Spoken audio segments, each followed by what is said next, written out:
हमारे यहां ऐसे मानते हैं संध्या समय पर 2-3 काम हमेशा करने चाहिए।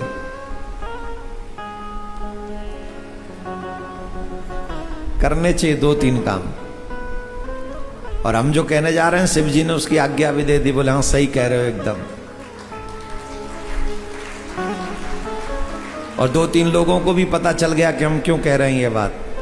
जिस बात को हमने अनुभव किया वो 2-3 लोगों ने और कर लिया। तो इसका मतलब परमिशन परफेक्ट है।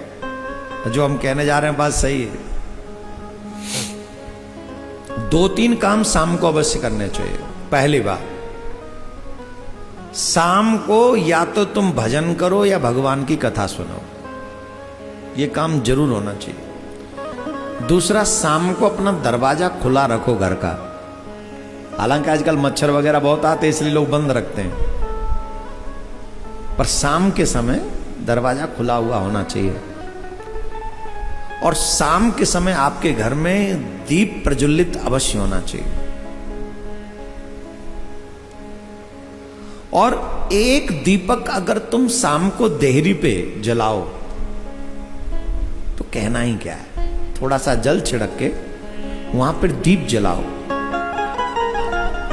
अद्भुत लाभ है इसका, अद्भुत। शाम के समय ही क्यों? वैसे तो सभी वैष्णव लोग जो हैं वो तुलसी महारानी के आगे दीपदान करते ही हैं। इसमें तो कोई बड़ी बात नहीं, करना चाहिए। शाम को तुलसी के आगे दीपदान करे, आदि आदि क्रियाओं का ध्यान रखे। लेकिन हम देहरी के दीपक की बात कर रहे हैं, देहरी की बात कर रहे हैं, दरवाजे की बात कर रहे हैं। शाम के समय क्यों? ये जो शाम का समय है, आप इस बात को ऐसे समझो, पूरे दिन पिताजी बिजी रहते हैं। पिताजी कब आते हैं? After 5 o'clock। तब माताजी क्या कहती हैं? देखो मैं तो 2 महीने से बोर हो गई घर में। पूछा क्या चाहती हो? बोले चलो ना हम और आप बच्चे थोड़ा घूम के आते हैं, देख के आते हैं। तो पति कहते चलो चलते, गाड़ी निकालते हैं, कोई बात नहीं तुम्हारे लिए चलते।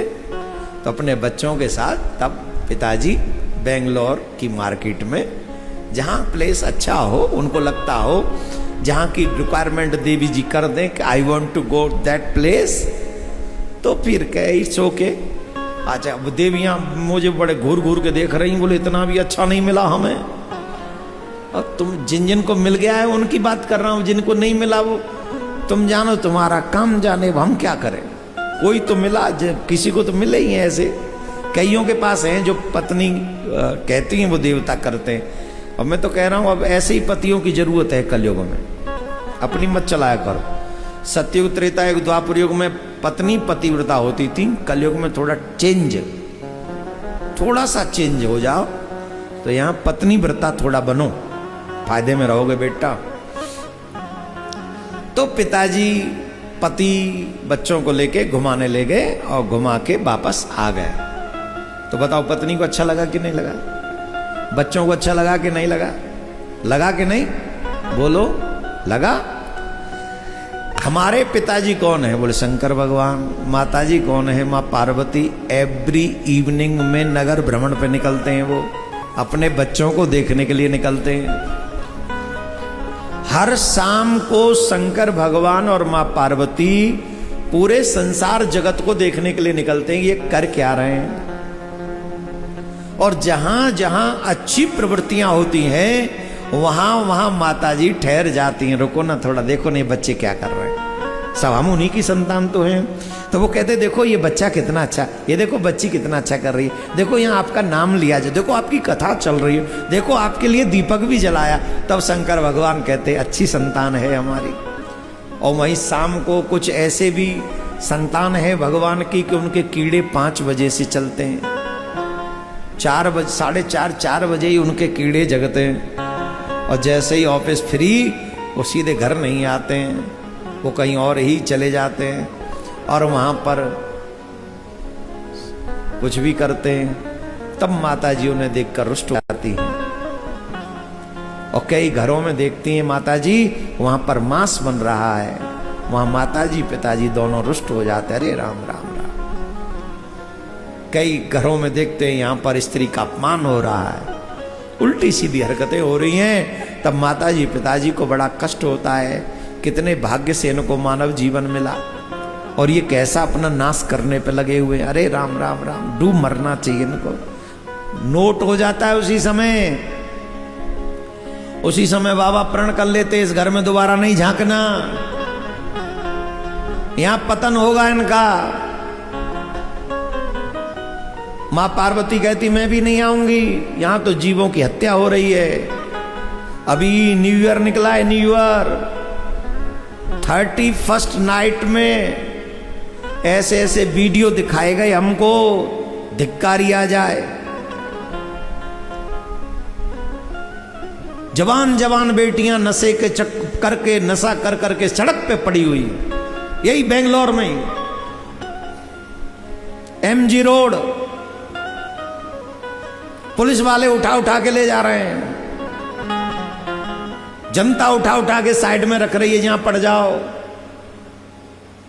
माँ बापों ने बड़े गर्व से भेजा, मेरा बच्चा कहां, बोले कि बेंगलोर में पढ़ रहा है, और बच्चा MG रोड पे पी के पड़ा हुआ है।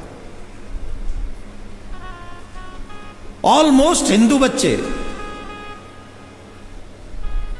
क्या इन पे भगवान कृपा करेंगे? इन पे माता पिता की कृपा होगी? जवाब दीजिए, आप पर कृपा क्यों नहीं होगी? देखो इतनी दूर, मैं एकदम बेंगलोर के आउटर पे बैठा हुआ हूं, मिड में नहीं हूं, अंदर नहीं हूं, एकदम आउटर पे। यहां से एयरपोर्ट पास में है, बेंगलोर दूर है, हाँ या ना? ज्यादा तो नहीं कह दिया मैंने, बेंगलोर एयरपोर्ट भी पास में नहीं, 1 घंटा लग जाता है। कल आया, मैं बहुत दुखी हो गया, पर ऑप्शन भी नहीं, उड़ के तो यहाँ, वहां से तो यहाँ उड़ के आ गए, वहां से यहाँ कहाँ उड़ गया हमें, अब यहाँ तो आना ही था।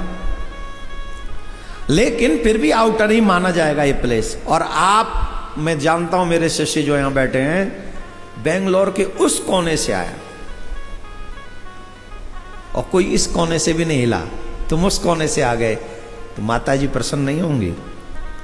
बाबा भोले बाबा प्रसन्न नहीं होंगे? क्या बात कर रहे हो तुम, है? जोर से बोलना पड़ेगा, तो इतना जोर से बोलिए। अब शाम को जब बाबा देखते हैं कि यहां इतने अच्छे अच्छे बच्चे ये हैं कर रहे हैं, तो बाबा तो वैसे ही बहुत दयालु हैं, ही इज वेरी काइंड। ऊपर से तुम्हें कथा सुनते हुए देख लें, वो भी उन्हीं की, वो भी राम जी की, कृष्ण जी की।